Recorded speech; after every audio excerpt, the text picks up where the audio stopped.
المضللة. الهدف في ظاهرها وفي باطنها، هاد الناس ما كيحشموش، لا يعرفون معنى لحمرة الخجل. الهدف في ظاهرها وباطنها بطبيعة الحال هو تركيع المملكة، هو بأن المملكة المغربية تعرضت فيها لظلم بين وجلي، حيث التقت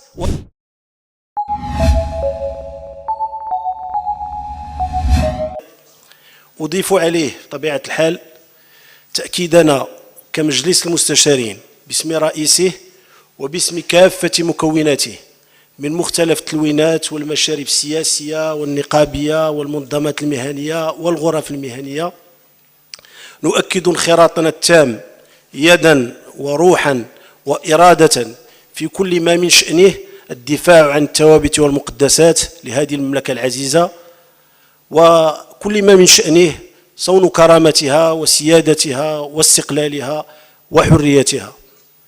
هذا موقفنا الدائم والثابت. نحن ومجلس النواب في خندق واحد، تلفنا راية واحدة وتخفرنا نفس الثوابت والمقدسات، طريقنا واحد وزعامتنا واحدة، مولانا المنصور بأمر الله أمامنا ونحن من ورائه في سبيل تحقيق الأهداف العليا لهذا البلد العزيز. السيد رئيس المحترم، معشر السيدات والسادة، موضوع أو طبيعة العلاقة بين المؤسسة التشريعية الأوروبية والبرلمان الوطني المغربي هي علاقة في تقديري مركبة ومعقدة. دعوتمونا للحديث عنها، فدعوني أقول لكم بعيدا عن كل المقدمات الصالحة لكل موضوع، وانطلاقا وتأسيسا على تجربة متواضعة، وانطلاقا من احتكاك بخوانق وأجراف المؤسسة التشريعية من خلال اللجنة البرلمانية المختلطة لفترة تزيد عن 10 سنوات، أرى بأن البرلمان المغربي لم ينعم بالهدوء في هذه العلاقة إلا نادرا. هي علاقة أشبه ما تكون بالرمال المتحركة على الربع الخالي، أشبه ما تكون ببحر متلاطم الأمواج، حركة جزره ومده لا تقاس ولا توصف. هي علاقة يمكن أن توصف ببرميل بارود صحيح يغطيه رماد خبا لهيب ووهجه، ولكن رغم هذا السكون لم ولن يحول دون إمكانية الانفجار والاشتعال في أي لحظة. المكاسب السيد الرئيس، دعوني أذكركم بما لا تجهلون، كل المكاسب الدبلوماسية والمكاسب الاقتصادية وكل ما جنيناه من وراء هذه العلاقة على مر السنين لم تكن مكاسب سهلة، ولم تكن دقيقا أبيض منخول أو عسلا سائغا بالنسبة للمغاربة، بل كانت مكاسب صعبة، مكاسب كانت تنتزع بفعل المجهود المضاعف، المجهود الكبير والجبار المبذول من قبل الجانب المغربي. ربما كان لهذا الوضع ما يبرره في السابق بطبيعة الحال، ولكن اليوم الأمور تغيرت، والكفة التي كانت مرجوحة أصبحت تعدل الكفة الراجحة.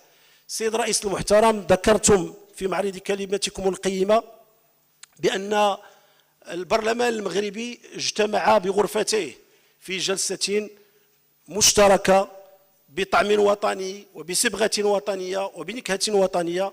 هذه الجلسة التي تعدى صداها ومداها جدران هذه المؤسسة المحترمة والموقرة، وقررنا السيد رئيس المحترم في بيان عظيم المعنى قوي المبنى، قررنا مراجعة المبدأ العام.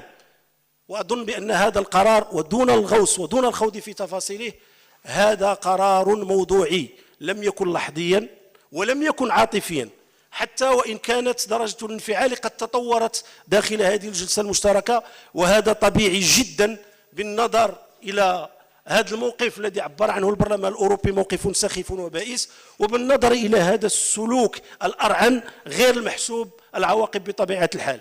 إذن قرارنا أؤكد بأنه كان موضوعيا مؤسس على تشخيص موضوعي، استحضر الأحداث، استحضر المحطات، استحضر بطبيعة الحال المواقف التي أبانت التجربة بأن المملكة المغربية تعرضت فيها لظلم بين وجلي، حيث التقت وتلاقحت ريح الحقد الآتية من الشرق مع رياح الشمال لتمطر وابلا من الأكاذيب والافتراء، النيل من عقيدتها التنموية ولكن هيهات منا الدين السيد الرئيس المحترم.